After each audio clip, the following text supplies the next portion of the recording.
Okay, we're going to get into the logistics of coaching now. And the first step is expected deliveries. Expected deliveries. What are the expected deliveries from such a coaching process? You know, at this point, you've learned the 8 interdependent capacities. And what are the expected deliveries from that? What happens when we kind of bring together the creative freedom and the value and the sense of purpose through this portal, through this vehicle called the Mighty 8? Where do we end up? What are 5 key capabilities that all of our work will be organized by? And I want to keep these as remembrances because these are really the components that drive our success. This is what we measure, okay? Number 1 is that you will remove distractions and non-essential stuff that is irrelevant to your path forward. That organically, naturally, as you learn your way to what you want to create, the process of elimination will happen. And that means anything that's no longer needed to go on the journey will be left here. It won't be going forward. You will be letting go of some interior stuff. They'll be letting go of exterior stuff. But the idea is anything that's noisy, anything that does not matter, anything that is just simply low-level stuff, we will not be keeping it on the path. The process of moving toward what you want to create is a process of simplification. And simplifying means having a hierarchy of importance. And from that, knowing what matters most to you, there's certain things that will no longer matter. There's certain commitments that you will say no to. There's certain invitations that you no longer will want. There's certain opportunities that don't count. There's certain choices where you say, no, I'm not going to do that because I'm going to do this because that's toward what I want to create. So the informing quality of your decisions is about to change. That's number 1. Number 2 is a return to focusing on money-making activities and key relationships of influence. You see, when you got into your business and you went out and started collecting checks, every check brought in a new detail, a new responsibility, a new thing to do, a new element you had to deal with, more complexity. And at some point, as I've talked about in these audios, as we came together into coaching, this can become such a leech, it can become such a vampire, that it will hold you prisoner of its own machine. In other words, its gene is to cut you off from what you love and cut you off from you being creative because you'll have so much to do that you can't get to anything that involves who you really are. It's just all the stuff that just keeps you occupied, but it doesn't really make you come home. It doesn't really have what you have to give to the world. So we have to be very careful now. So what we're going to do is we're going to set up a structure out of this Mighty 8 that will enable you to get refocused. This will happen in Module 2, where you're going to get access to, again, the relationships that you couldn't get to, all the planning, the time, the comprehensiveness, the depth that you want to get to. If you could just get that in place, you could start seeing some stratosphere-type opportunities. It'd just be explosive, right? So that's the second component, is getting back your focus on really key relationships and money-making activities. Number 3 is a clearance to experience great free time and rejuvenation to lower stress. So we measure in the program how much free time you're taking and the quality of that free time. And you see, this is really the beginning and the end of everything. The beginning is the more free time you take, the more energized you are, the more creative you are, the more valuable you'll be, the more you're rewarded. So counterintuitively to most programs about productivity, productivity is about really getting energized and being energized in that peak state when you need to be, when you're out there performing. And when you're not, you're lowering your stress, you're becoming young again. And we have a time system that we're going to be putting in place. So it's all about the quality and quantity of free time. And also in the money mind, right? This measures wealth. How wealthy you are is hinged upon how much time you can take off and the quality of it without making the need to make money. Active income. All right, so what's number 4? Number 4 is a sense of purpose, a sense of direction and confidence in life that creates higher involvement.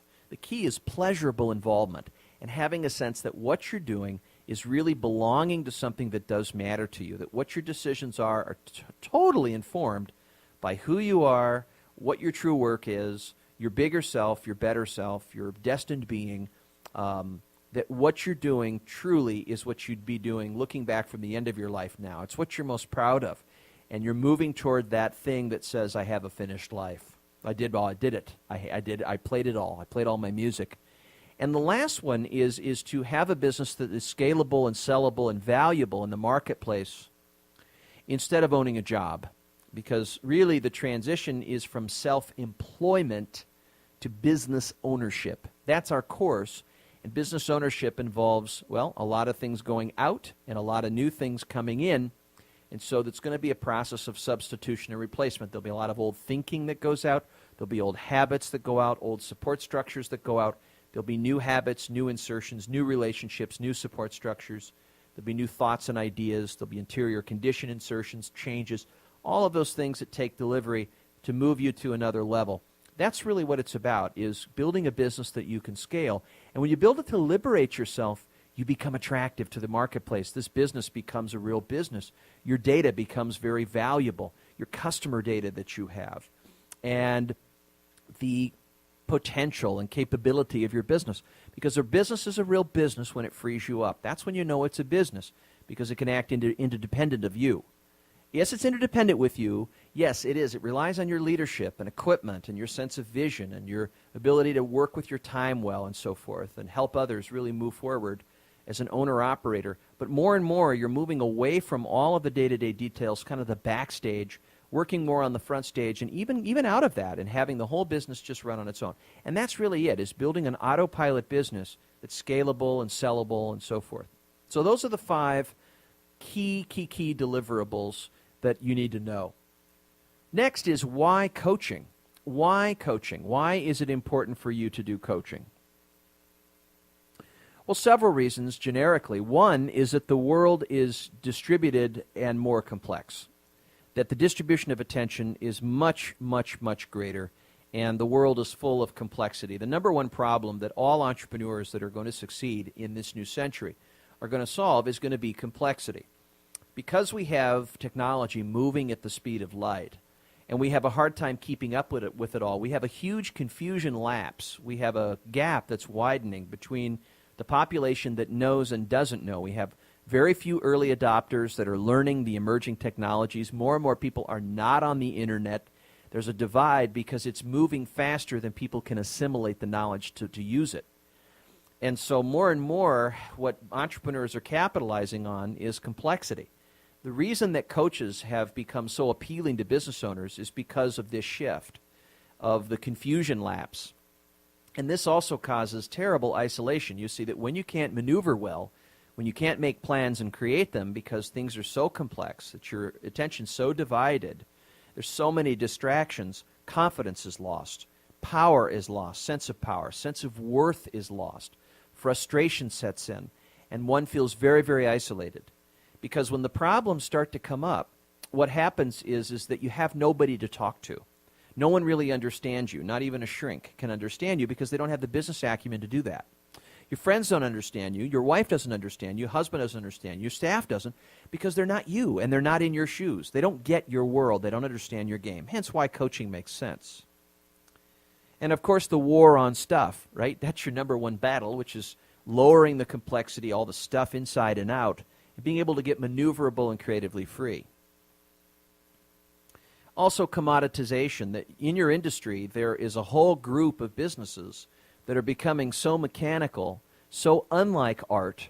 They're becoming so prototypically franchisable that the price per unit is going way down.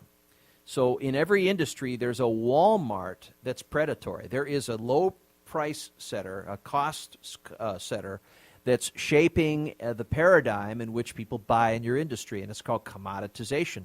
It's called creative destruction, meaning that the entrepreneur, less and less, is being able to thrive on the value he creates and he authenticates in the marketplace, and he's suffering because his margins are thinning for giving more and more. You're having to work harder and harder for less and less leverage, for less and less margin. And that's not a good proposition for an entrepreneur. Is when the enthusiasm goes and then the margins start to thin, that's when the business is going to become extinct. That's when it's on the borderline of becoming nothing. And giving up is the way out. And so we don't want to see that happen. And hence, that's why 95, 93% of businesses fail in the first 4 years, is the entrepreneur loses enthusiasm to all the complexity. The world is changing. We're becoming connected all around the world. And this is having an enormous impact on the way entrepreneurs operate and make decisions on a daily basis. It makes you think for a minute, where does he even have time for himself? How does he even contemplate anymore? Where does he even insert into his mind anything about himself or his direction or what life really means to him? And so we're just constantly in turbo mode. This is hard on our bodies. It's hard on our minds. Our minds weren't made for it. And so ourselves are just totally tapped out. It's like we have a personal RAM that's not fit anymore for the hard drive of our life. And so we need a helper. We need a team intelligence that can help us stay on top of our work and stay true to kind of the file cabinet of what's sacred to us, to what we really want to create despite all of these temptations. So there's just so much changing in the world, and it's obvious why coaching has been summoned. The problem isn't the problem that you're having. It's your ability to think about the problem. It's to stop first to go faster, and that's something you can't give yourself because you don't stay accountable. To be able to also see the clear picture of what's actually going on from all sides, see the playing field, so you make right navigation decisions, that's a key piece. You can't do that by yourself. To be able to stop so that you can speed up is an amazing part. It's like a slingshot. You have to pull it back more in order to launch that object in the slingshot. It's about building the plane and flying it. And that balancing act is tough because you have to do it all at the same time. Or oftentimes, you have to build the house while it's burning down, which is an analogy, right? I'm sure you felt that way at times. You're trying to build the house faster than it burns to the ground. We call that an escape velocity. You're trying to escape the fire and increase the velocity to the impact point of your goal. And fight off all the organic qualities that push you back. It's kind of written into the script. Coaching also makes you very, very honest. You know, having been a coaching client of a coach for almost 17 years now, I have 3 coaches currently that work with me. And I just know how honest it makes me, and there's no other place I can put it together so honestly. And the more honest I am, it's like an acquired taste, the more I can get off of it and make plans and really make adjustments. So overall, it's really about being helped, and being helped is a skill because for most of us, help means we're inferior, right? We're not strong enough. But really a sign of experience is about having more questions than answers. You have to become more comfortable with your own ignorance. You have to access your own ignorance and suspend your certainty for the readiness of coaching. And that's why 50% of it is just that. You have to come to being vulnerable with all of your imperfections, egoless. And this accesses the connection needed for collaboration, not competitiveness. And helping is a needed skill. Helping others, giving someone something that they truly cannot give themselves.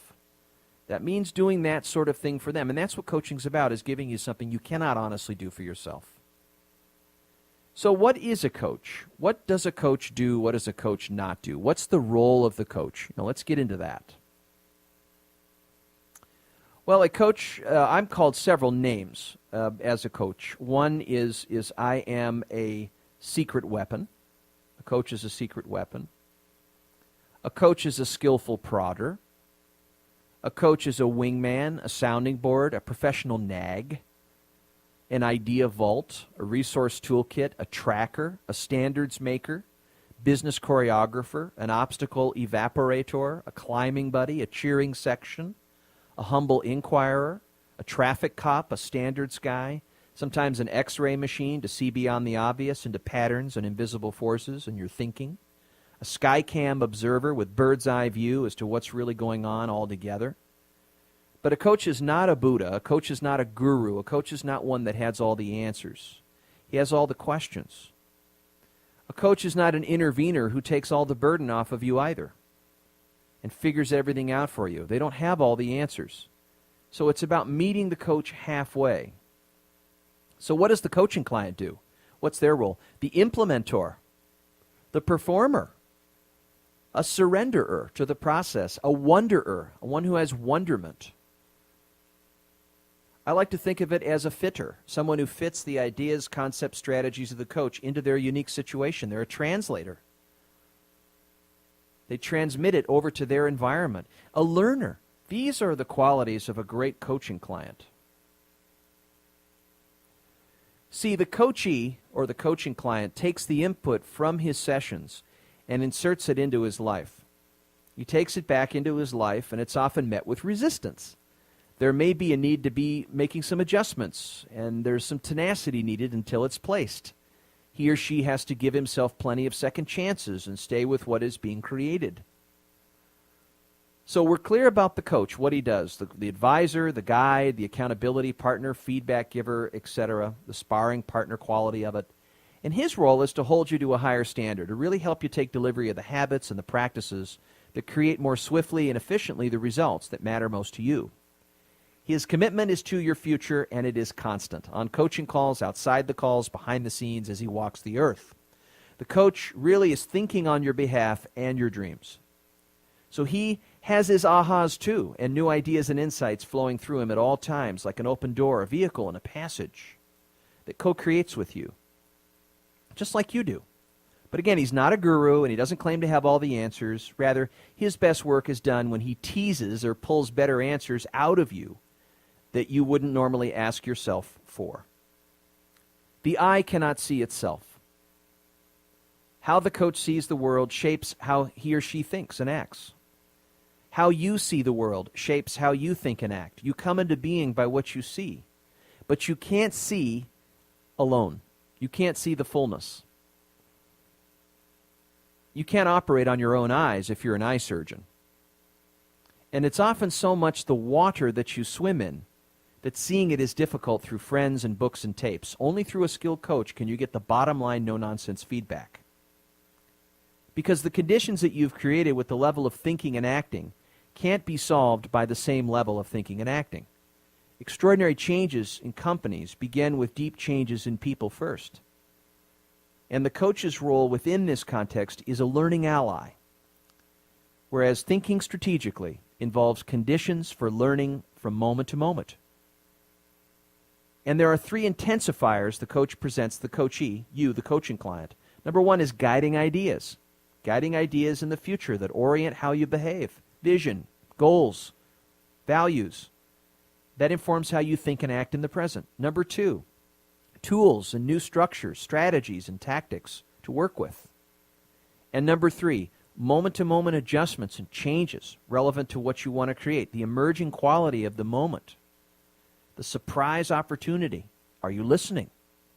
So he assumes, the coach does, that you'll learn how you want to. And the best way to learn is to bring something to pass that doesn't exist yet. This way you're engaged in the learning process of finding out how together, as a mystery with recurring action moving forward, as it's unfolding, laying down the path of the future as we walk on it. You, the coachee, you're vulnerable. You're vulnerable enough, you're comfortable enough with your own ignorance to get help. You have a vacancy for learning. You're the performer, you're the implementer. So the exchange that we have is often dialogue, which means dialogos, two in the flow, or meaning through the word, or skillful discussion. I may clarify your thoughts, bring it to a certain ending, make sure that it's not ambiguous, make sure it's absolutely clear. We will focus collective action, and we will stimulate perspective in between each other. So how do we work together? What's the mode of operation? Well, both can coachee operate within an equal business stature. They are more intelligent together than apart. Decisions are to be made collectively and agreeably, with a sacred placement upon the priority level of the process. The coach's conventional practices and standards will meet the coaching client's innovation and invention. Your answers meet ours in one place, fusing together a powerful combination of tradition and experimentation. If we disagree, we remain calm. We listen and understand and form a plan to move forward. We suspend our assumptions. But the commitment level is clear, that this is the central organizing force that radiates out. It's the one place that you go to make everything else work. It's not another burden. It's not another thing to do. It's the thing that you pay attention to make every other thing better. So I can't tell you to make something a priority, but I can help you see a reason to make it one, and that's what I'm doing right now. In addition is continuity and consistency, just like a gym membership. You're not going to strengthen your muscles or get better if you don't show up. It's about showing up and taking care of business. It's about self-reliance, keeping your word, counting on yourself. When you say you're going to do it, you're going to come through. Not that you can control reality. There'll be moments when you can't, but the idea is you intend to. And you surrender to the process and listen and trust your coach's foresight. Be comfortable with your own ignorance. If you don't understand something, just ask. I'm not sure where you're going with this. What's the purpose and payoff? What's the process and purpose? That's okay. You should know. That way you have a justification for action. But not every action will need to be justified. There will be tampering and fiddling and marinating and soaking. There may be hanging with something a bit and checking things out more until it pokes you and you come up with an answer. There's an emerging quality of how we spend our time, and the unfoldment is really what's wanting to happen from the future. It's wanting to connect with you to come into reality. Okay, coaching calls. Coaching calls is where the action is. This is our traction. This is how we get there. Think of a coaching call like a checkpoint. Checkpoint, checkpoint, checkpoint, checkpoint until we reach our destination. So they are milestones. Number one is you got to be on time. You got to be on time because that's a habit that makes you referable, it makes you a good bet, it makes you reliable. And so you want to be a great investment for anyone. This is the place to nail it. So if you can do it here with our sessions, you can do it anywhere. Number two is that if you're early on coaching calls, oftentimes we do sessions, 5-7 sessions a day. So don't call in terribly early. Don't call in 5 minutes early. Call right on time. Call in within 10 seconds of the hour. Just start dialing and call right on time punctually. Not late either. If you're late, I'll call you 4 minutes after you're late. I'll wonder what's going on. Send me an email what to expect if you're tied up, because I'm Quick Draw McGraw. I am Clint Eastwood on the email. You could just email me there. I'll know what's going on. You say, hey, JD, I'll get to you in 5 minutes. I've got a situation here. The calls are recorded, and I drop them down to a compressed file. So after the call, you can request that, unless I've had technical difficulties, but most of the time, almost 99% of the time, no problem. We could record the call. It's great for training, for role-playing, for retention. It's just terrific. It totally supports the process. And making the call is really 50% of the benefit. I mean, showing up and doing this is really showing you that you could do something out of choice rather than circumstances, being power, having the power. You say, so you transfer that into your own life. Treat your coaching call like your most important appointments. Now, on the coaching call, we use a conference bridge, which I suggest that we do. You'll have that information. I'll be emailing that to you, and you could set that up as a recurring conference call. So that'll make it easier. During that call, if for some reason you're not able to get in, it may be that you're in the waiting room and you're a little early, and that's okay. As soon as I open the room, that's fine. You'll be coming in. I'm just finishing up another call. But if you can't get in the room or there's technical difficulties, you can email me first, or you can call the office, call the main office. And if you get voicemail for some reason on the office line, just go ahead and you can leave a message and then wait 120 seconds and then call back. Don't leave an email. Don't leave a voicemail the second time.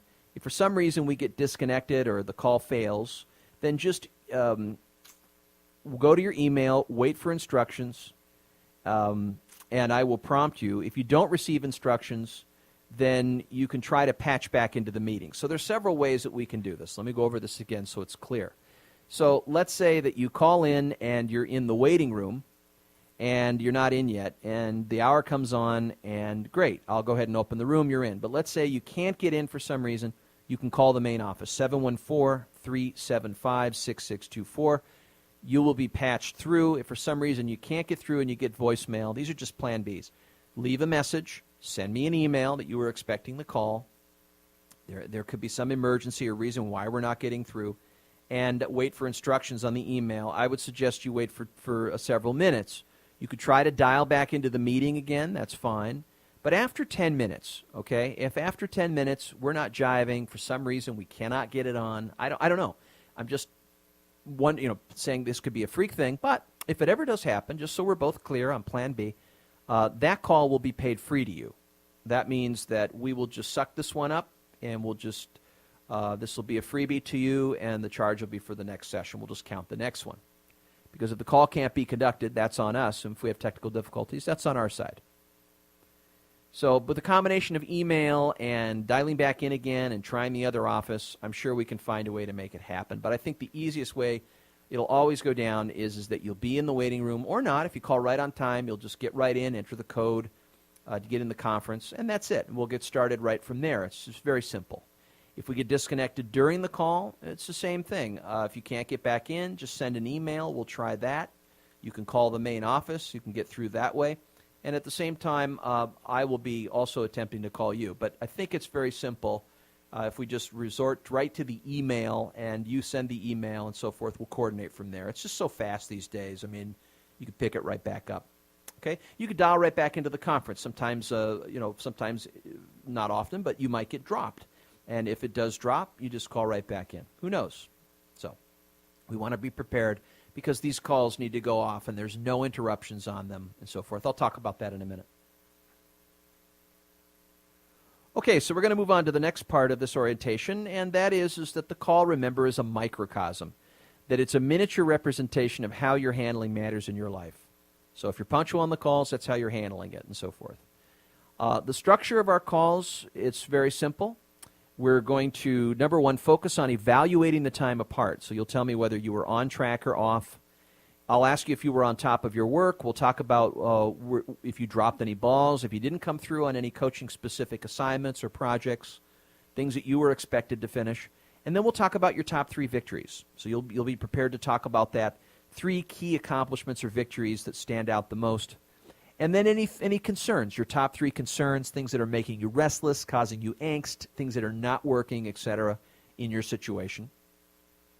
And then 3 new ideas or insights or breakthroughs. What are you learning? What's becoming obvious to you? What are you learning about yourself? What are you learning about others in your environment? What are you needing to change and so forth? Or maybe you had a hot, great breakthrough idea in the shower, something like that. So we want to get a bird's eye view, kind of a lay of the land as to where things are. And this is my glimpse into that because I don't have a way to see you along the way. We could be a week apart or 2 weeks apart, and then suddenly, I got to get a sense of where you've been spending your time, where's your attention, what's working, are you on track, off track, was the time way off, and so forth, was it eventful?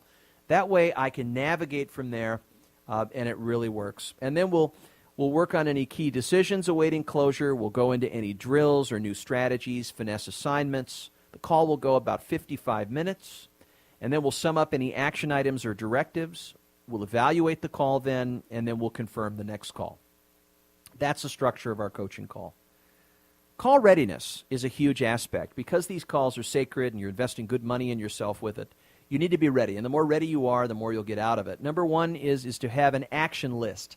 And that means having a piece of paper just titled action list for any action items, to-dos, things that are summoned by the call, things that come up on the call. Number 2 is your calendars handy.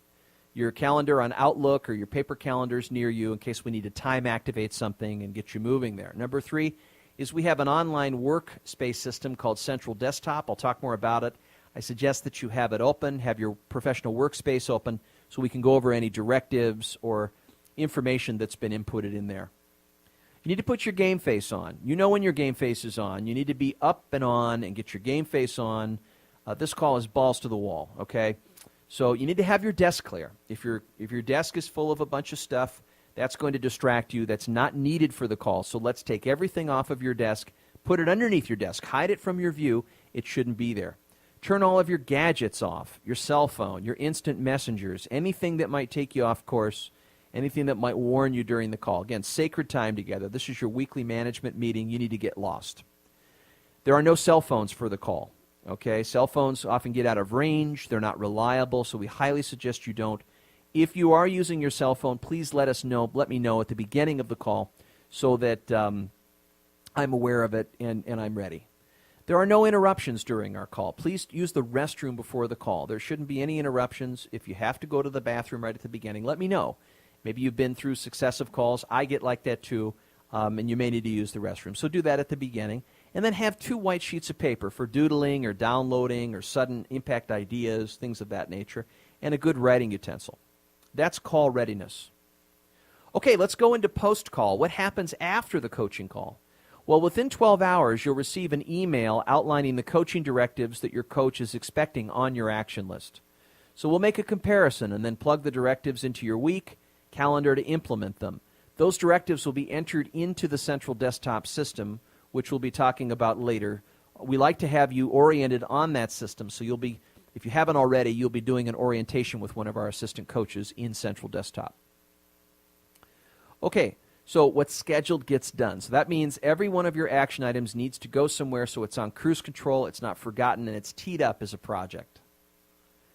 If you don't complete assignments, the session becomes a work session. So if you come in and you say, JD, I didn't get 2 or 3 assignments done, great. Then we use the session to work on those because that's the time to do it. This is where we put it all together. Do not reschedule your session because you haven't done your homework. Come to the session anyway. Homework is not an acceptable way to skew a session. So you don't need more time. I want to take a look at you when we need to, when the checkpoint comes. There may be some reasons why you didn't get to the assignment. Maybe you didn't understand it fully. Or maybe there's something else you learned in the week that needs to change the assignment itself. So there's lots of reasons why to come to the call. But again, don't skew the call. Don't put the call off. Don't reschedule it because you haven't done your homework. You may have had one of those weeks. And that's really what the call is going to be about, is to get you back on track. So you'd like to forget that week and nothing went as expected, right? And I understand that. We all have that. The universe doesn't always cooperate with us. It's part of life. But if you don't finish a directive or an assignment, you're not a bad person. We'll just convert the call into a work session and finish the directives. And that'll ensure our consistency and our commitment and our pace. So don't postpone the session because you haven't gotten to the assignments. After the call, within 24 hours, you'll be receiving also the audio. You'll be receiving the audio compressed file. So I'll be sending that to you as well. And if for some reason you don't get it, please send me an email and just say, hey, JD, didn't get the audio file. You need to make sure that you have an email that you give me that's at least 10 megs ready. Sometimes Yahoo and Gmail, they don't handle sizable emails. And if our discussions are longer than an hour, they can get up to 8 or 10 megs. Most of them will be around 5 or 6 megabytes. In between scheduled calls, you may want an item viewed or you may have a question or critical situation. So just email me first, and I'll let you know what I can do. On scheduling, it's important to let me know within 24 hours, okay? No later than that. That means don't let me know right before the call. Let me know within 24 hours to be respectful that you cannot make the call, and our intention will be to reschedule within 2 business days. If not, we may push it back to the following week. That's fine.